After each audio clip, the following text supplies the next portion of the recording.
I think the probability is high that you are currently watching us live. Maybe not on Instagram just yet, but in other areas. Now we're on Instagram. Yay! Welcome to our big cache of Instagram followers. It's really up for me today, aside from the fact that I'm playing this gig and I had a really great rehearsal last night, is we're getting bombarded with solar radiation. Like last night here in Marin, supposedly the aurora borealis showed up, which is super far south. So, did you see any last night? Did you see anything? I didn't, but I heard about solar radiation and a lot of warnings about what to do in that realm. And I Yeah, forgot about the potential of northern lights. right. It was all doom scrollers. The grid could go down. Yes. At least something would go down on us. I know, right? Other than my dog and a can of peanut butter. Oh, dude. Did you have to go there? Like, I should know better. I really should know Oh, better. let me crack the door a little bit. Wilker punches through with darkness and shadow.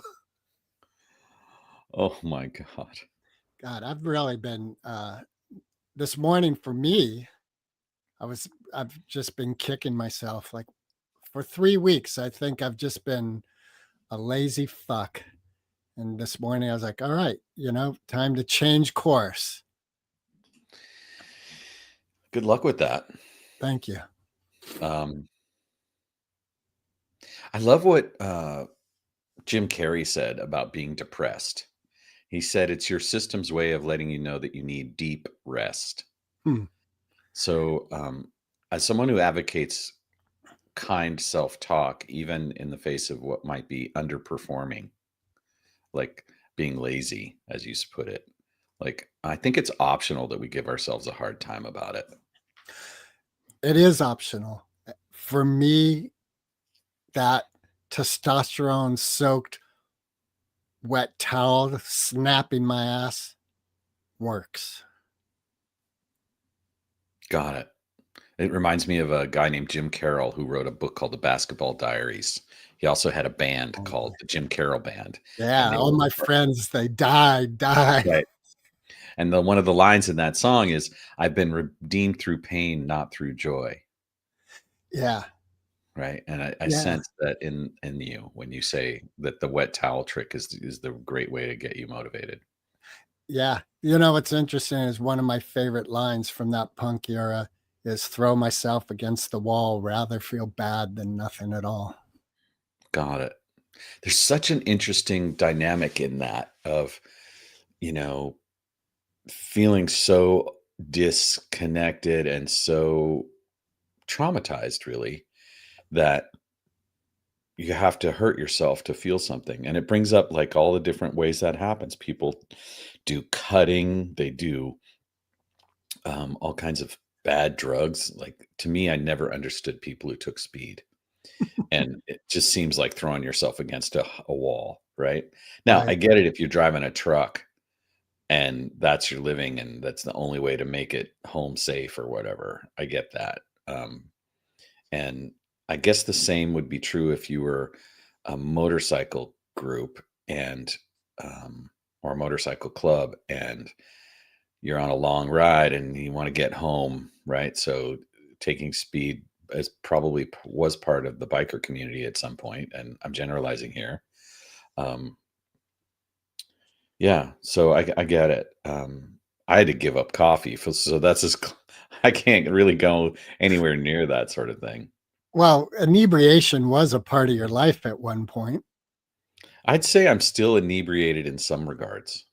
What would be the intake that's creating inebriation? Butter and sugar. White flour.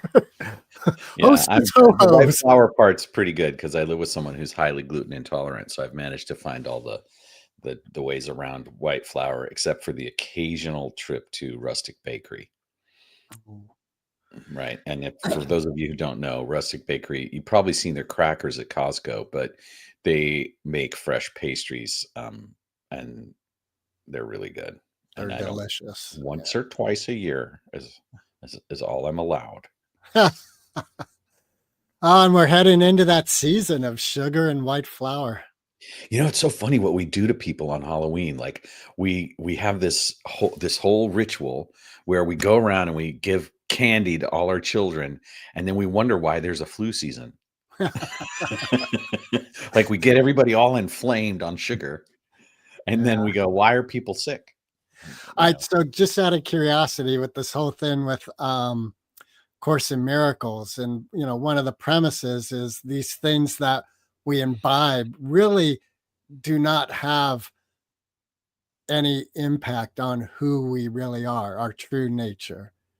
I think one of the elements it says is you think by putting a piece of glass in front of your eyes, you can improve your sight, or, these little pills are going to do something.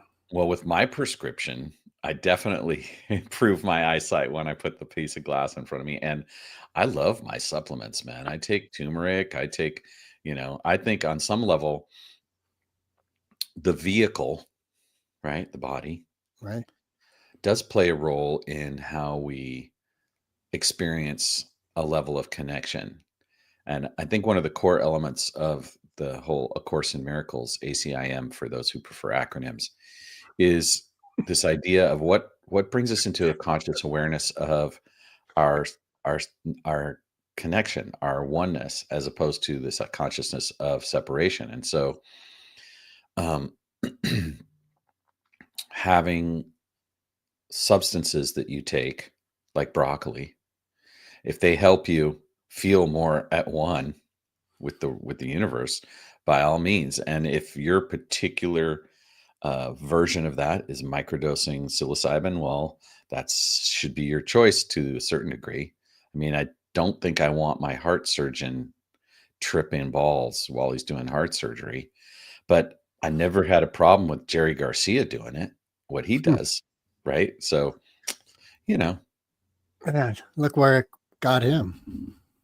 well, it's funny because I had the good fortune of being, 3 or whatever layers of connection removed from Jerry and the dead, and I met a man named Dr. Buff, and Dr. Buff was a Vietnam veteran, and he was extremely tall and healthy and very wiry and lit up. Like this guy would definitely, I sensed that he'd had a few acid trips, but it also felt like he was naturally on speed. Like I don't think he was taking speed, maybe a few extra B vitamins. I doubt, but who knows? I don't know. But he said to me that it wasn't the heroin that killed Jerry, it was the cheeseburgers. Hmm. That's And pretty I funny. think if we look at some comparisons, right? Janice overdosed. Right. Bradley Noel from Sublime overdosed, right? Right. Those two instances, as I understand the history of them, both of them returned from a period of abstinence, Took their and they got a normal. and Yeah. they got a hold of some very good shit in San Francisco, and they took what they would normally think was the normal dose, and it was not the right dose, and they went Right. over. Right. So, but when we look at Keith Richards, Mick Jagger, Ed right? Burroughs, Edward Burroughs, like there's a whole theory of opiates being part of a healing protocol when they're properly applied. And so when you're a kind of stupid wannabe rock star who's getting street heroin and doesn't have the kind of proper care, that's one way to go about it. And that if you're Mick Jagger and Keith Richards and you've got, doctors who can prescribe opiates to you at the proper level, it might actually be really good for you in a certain sense. I mean, look at them. They're still out there doing their yeah, thing. still doing Um, their thing. and I just want to say that addictive personalities, like there's that factor too. Like I'm not recommending heroin, and I should also be very transparent. Every time Greg jokes about taking heroin, I get very nervous, Hmm. right? But back to the ACIM trip. Um, what is oneness? And even the idea of us thinking that we can think that we're separation is a concept of separation. Right. And then the last piece I have that's sort of antithetical to ACIM, and maybe we can have an argument about this. One of the views that I hold is that we come into the world with an ego, and that the ego is actually part of our spiritual body, and there's a reason for that. And so there's a reason to be in relationship with this idea of the self as a fulcrum against which we learn. And it's by engaging with the things that come up as a result of being enamored of the self or being intoxicated with the idea of a self that bring us into a greater relationship with oneness. And so I see separation and oneness as both real, as elements of the same thing. They're not necessarily separate. So that's ACIM. From what I hear and what I've read, is there's this idea of when we get over the intoxication of the self and we realize we're not separate, then all will be healed. And I think of that as a kind of a heroin, a spiritual heroin of thinking that way. It's like, okay, I I won't have think to struggle anymore once we're all healed. no, but And here's the thing. I think it's a step beyond that because what it says is you never needed healing in the first place. okay, then why do we need the book? Because we're in this dream of separation and we need some guidance and light to help us find the places that were blocking love from flowing. And But didn't you just argue the exact opposite like 3 seconds ago? That it's we don't need more, it? no, so it's like, here's one analogy it uses as a dream. So you're in bed dreaming you're being chased by a tiger and you're sweating, you're afraid, and you wake up in fear with sweat, like looking for a tiger, and there is no tiger. So then you're like, oh, it was a dream. I didn't need to be afraid of anything anyway. It just never existed. Okay, I'm partway there. Finish it. So here we're going to go into the realm that people love because you bring up the God word, and everyone, not everyone, some people shiver and shake. Others, Well, just shake. do it. Don't worry about what people think about it. Just make your point. Like, Yeah. tell me. So God, our Creator, it's kind of like the prodigal son, as I see it. So you're like, oh, God, I get, and God's like, well, you never sinned anyway. You never left. You've always been a part of this one creation that is love. And so this whole need of penance and um it, karma, it just never even really existed. It was this weird dream you went on, and you have freedom of choice, so you could do it as long as you want. And when you choose not to do it anymore, like everything's still here as it was, is, and will be. Got it. So the fact that you think you're lazy and that you need to do something about it is just a dream. Right. The fact that my hands are split open and bleeding and fucked up and have been forever, it's just some crazy thought that I have. And I, Well, no, the thing is that your hands are split and cracked open and bleeding, and you can feel that and see that. And if you rub them on the walls are going to get pinkish, right? So it's not right. just a dream. Well, so then you get into this realm of part of, ACIM. For those of you who love acronyms, we need an acronym for that. FTW is what is real is um, infinite, and the physical realm is finite. So it's not But real. is it And though? So far, the telescopes would say that it's not. not infinite? No, that it's not finite, that the physical realm is infinite. Right. So that brings up the whole thing of, well, I forget the gentleman's name. He wrote a book about it, but like, is our science truly imagined? And in essence, we're creating our science as our imagination. Like, our imagination is 3 steps ahead of the physical reality. It's like this breaking the 5 minute mile, how just scientifically that was impossible, but a guy just envisioned it and envisioned it, and then he did it. Once he did it, then it was common. It was like, So oh, is this argument that you're offering to bolster the idea that the physical is finite, or are you now agreeing with me that it's actually infinite and changing your point of view? um, I think it's a great question is what is in that realm of infinite, which does circle back to what you said earlier about um, the ego and is separation and oneness really being one and the same. This idea of separateness. Um, Well, I've heard this addressed by people saying we are singular in our experience so that it, whatever you want to call it, God can have a window into what it's like, right? right, right, Um, and so this paradox that we're playing with, which is the ACIM idea of the oneness is what's the truth is, and that separation is the illusion.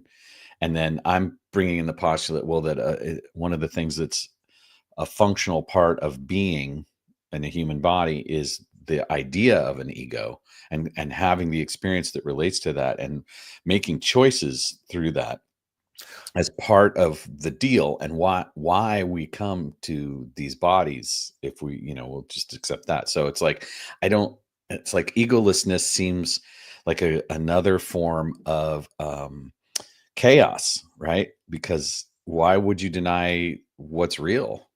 well, and then there's the Buddha thing that I've learned about where you become enlightened, and the only thing that changes is you're enlightened now. You're still going through life in a physical body, and there's highs and lows and pain and fear, but it's no longer a disease. Now you're just flow with it. Yeah. I There's have something to be said for being able to have the kind of power of observation to free yourself from suffering while you're in a body that has sensation as one of its primary experiences, including the inevitability of suffering and death, right? right. I've noticed my own energy with things of pain and fear, like so physical pain and then emotional or mental pain, which could be like, oh, I'm lazy, and feel my energy shine away from it. And working with, let's not shy away with it. Let's just hold steady in this place of Being pain. with whatever it is. Right, Yeah, kind of like the cold water. right, right, Right, right, just be with this and right. let the mind do what it does, but notice that the body is adapting and managing it, and for sure, if you stay in there for too long, you're going to get hypothermia and die. But there's also a period between what your body's saying right now, which is get the fuck out of here, and 10 minutes later, and you're still probably still okay. Maybe let's go with 6 minutes. Well, and I have not witnessed it. I do believe the people I've heard talk about the whether it's a martial arts practitioner or a meditative practitioner who's able to sit out in the snow in wet clothes overnight and be okay. So part of this realm, like you can even get into the realm of placebos. There is a element of reality that is pointing to our reality is manufactured mentally. Yeah, and one of the things you said about 10 minutes ago about it all being a dream reminds me of this Toltec wisdom that came in as part of this book series called The Four Agreements, and then later advanced into something called the Fifth Agreement. And one of the first things in that book, The Four Agreements, is the description that the Toltec wisdom keepers have handed down this idea for generation after generation, which is that we all are creating the dream of our life in this moment, and we share that with each other, and we can either be transmitting of poison when we transmit things like envy or fear or anger or greed or those things, or we can be in the awareness that it's all a dream that we're creating together, and that your dream is okay and my dream's okay. So again, sort of like the course in miracles and all of these things, it's like what we think about, we bring about. What we feel becomes real. What we manifest is the experience that we have. And if we're manifesting from these places of fear and lack and separation, then we reinforce those fear and lack and separation piece. And if we come from a place of acceptance and generosity and abundance and warm heartedness, then we get to have more of that experience in our life. But I don't think it's absolute. I don't think that you're stuck with it, right? And I don't think that if you spend all your time in that zone of what's the word, bliss, that's all you get, right? Because there's real suffering in the world. There's hunger, there's pain, there's those things. So, but how you deal with it in your mind can be influenced by this other aspect of consciousness, this idea beyond which my mind, there's a universal mind that shows me that there's another possibility here beyond what the thing that I think I'm thinking is telling me. And that's where things like cold therapy, finding a way to meditate through a snowy night, like my friend Mike Stecker, who used to go to the dentist and not get any painkiller. He's like, it's just pain. I have no problem with it. Right. He just experiences it. And I think there's this, I forget the name of them, but there's this whole group of people that do things where they like put needles through their arms, and, they lay on beds of nails. Like we've seen this, in the world culture in ways of like mastery over the illusion of what the body's telling us about our experience. Right. And what kind of freedom is beyond that? And what kind of freedom is beyond, the prison of you as a woman, you're only beautiful if you wear stiletto heels and all this makeup and painted nails. And, as men, you're only beautiful if you have hair, and those sorts of things that come up.